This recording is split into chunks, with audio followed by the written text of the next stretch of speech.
na nwoke na-anụ gị gwalụ gị na ya ji masters na edukeshọn ya, iwe welu maka ya wee dụbịa maka na ị chọrọ ịnụ onye gụrụ akwụkwọ.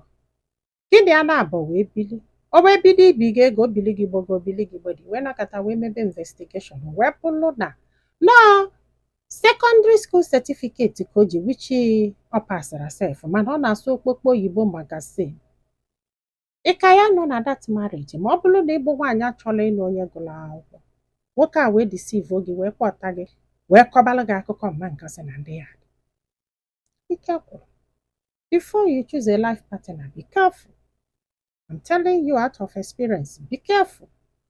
The more you look, the less you see. Asị na nwaanyị arọka dị ọrịa aja mvọrị mvọ.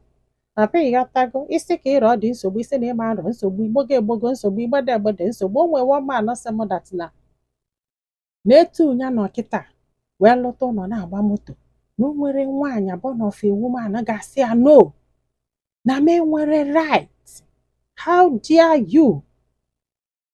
Na na-egekwa akụkọ esi ya no na m enwere right ya no insult ka ọ bụ. After all na ya alụtago ụlọ, after all na ya na-agba moto, after all na ya ga-enyeju m afọ na o nwere ife chọọ ya na nye m because of that na m enwere right.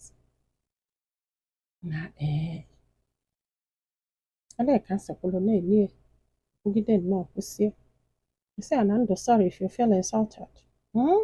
Mana achọrọ m bụ na m achọrọ ka ị nwesịrị all these things now mụnwa nwee my own choice to make. O nwere ife a na-ekwu ekwu okwuru, o nwere mba a na-aba ọbara yara na ikekwu this guy na-agwa ụlọ maka ya kịta nkọbala ụlọ akụkọ ya nya amụrụ m mgbe anyị ga-akọsị ya ụnụ agbalụ na ọnwụgo ọ nọrọzikwa ndụ ọ nọrọzi ndụ ọ na-ama ife gbuli elu bọsị ọ na-anụ nwaanyị ka nwaanyị ọzọ kwere nkwa na ọ ga-anụ tinyere nsị na keeki ha.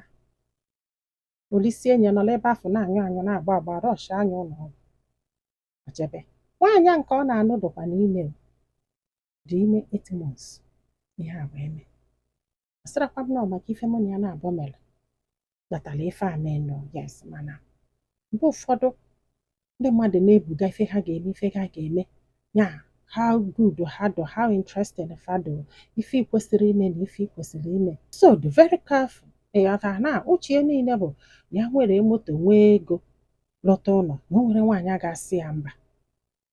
Gị nwa fili na ife nwaanyị a na-ede ebu moto ego na ụlọ mana ọ bụrụ nwaanyị niile believe n'ego na ụlọ o nwee ihe nwaanyị na-achọ na nwoke before wee nọbịa ọ garanti ikwe na nwaanyị afọ ga-enwe tie yes mana ọ bụrụ na ịdụrọ redi na ịdụrọ redi mgbe ụfọdụ si ife ikwute n'ọnụ gị ga-eme ka nwaanyị anụba gị etu isi wee gwa nwaanyị okwu etu isi dobe obi gị okwu etu isi wee kọwalị ya ọ chọọ dị ịma ma onwe ife ị nwere usoro gị jebe mana ọkwa ịfụ ndị nke a enwere m nke a nwee nke a na-agbọ ka nkịta na-ebie na-ajụ ị na-agbọ m etu isi agbọ m na nnụbasị gị ka ị ga-esi wee gbọ m nwee ike nkwugheri ọ na-ekwe ọmụọla if you can speak to me this way ka ị ga-esi speak to me mgbe mụ na gị na-agbọ ga-ebizi dụka dị na nwunye. So ladies be very careful.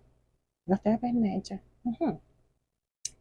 ọ kwụsịkwa na ụka ọra m n'ọnụ ndị be anyị daalụnụ ka ọ dị n'ụbọchị ọzọ.